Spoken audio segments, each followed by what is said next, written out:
Ecco, questa è la nostra Costituzione, quella che nata dalle ceneri di una dittatura e, secondo gli pseudocomici nostrani, ideologicamente schierati perché pagati, da ritenersi come la più bella e la più invidiata.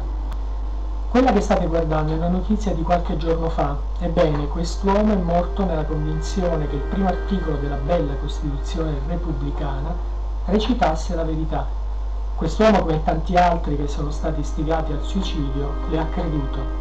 Ma se questa decantata Costituzione, scritta in così bella forma, è certamente ingannevole tanto da permettere a dei sicari il furto della sovranità di uno Stato, non lo è quando si tratta di difendere i suoi garanti. Questo che vedete è l'uomo che, non eletto dal popolo, siede indegnamente sullo scranno d'Italia, a incarnarne l'esempio più alto. Quest'uomo ha visto lavata la sua orrida macchia proprio da quella consulta di cui per Costituzione è il capo supremo. Ed ora deliziatevi di questo che è il teatrino progettato dalla nostra bella Costituzione, un cast di insulsi burattini con gradi diversi, ma tutti legati tra di loro da un vincolo di protezionismo, e in molti anche da quello della fratellanza e quindi al servizio del gran burattinaio. Vi presentiamo quelli che in questi giorni imperversano su miglia di regime, ma in 70 anni sono migliaia quelli che vi hanno recitato e tutti a vario titolo e gravità di colpa hanno contribuito a portare alla rovina il nostro popolo e la nostra nazione nel nome di una falsa democrazia e di un progetto omicida che si chiama Europa del bluff ed Euro della truffa, nel contesto di un disegno più ampio, quello del nuovo ordine mondiale.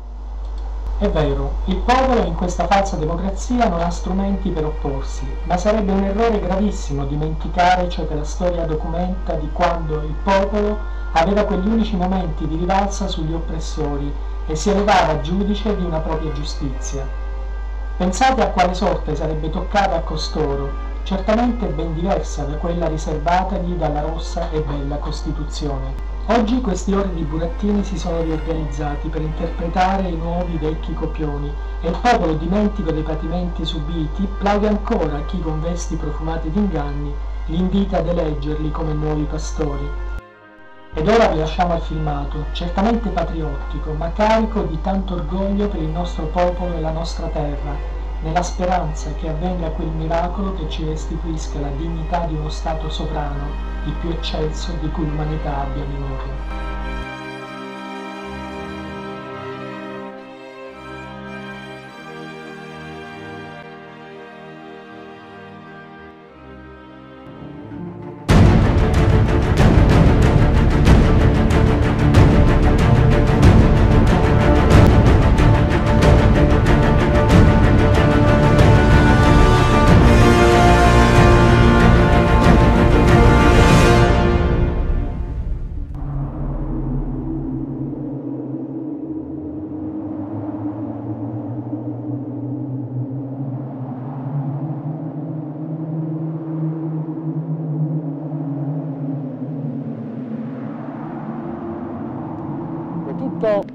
Comincia in febbraio, c'è il 20° congresso del Partito Comunista dell'Unione Sovietica. Nikita Khrushchev icona Stalin e lo stalinismo, denuncia i crimini del periodo staliniano, una ventata di cambiamento investe anche l'est europeo, prima la Polonia, poi soprattutto l'Ungheria. Si muovono gli intellettuali, si muovono gli studenti, si muovono gli operai.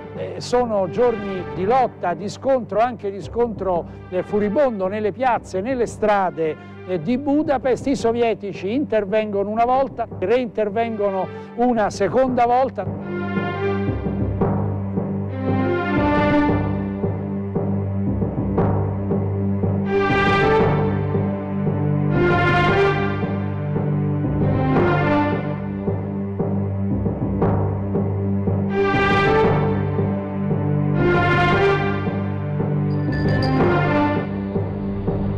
La seduta è aperta.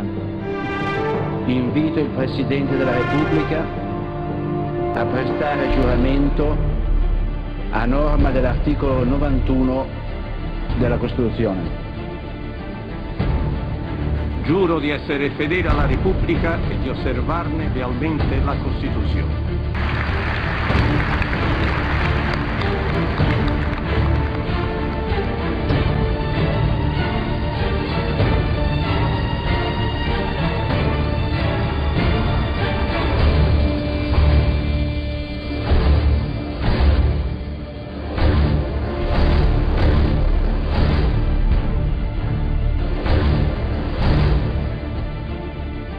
Presto giuramento. Il senatore professor Mario Monti, Presidente del Consiglio dei Ministri e Ministro dell'Economia e delle Finanze. Giuro di essere fedele alla Repubblica, di osservarne lealmente la Costituzione e le leggi e di esercitare le mie funzioni nell'interesse esclusivo della Nazione.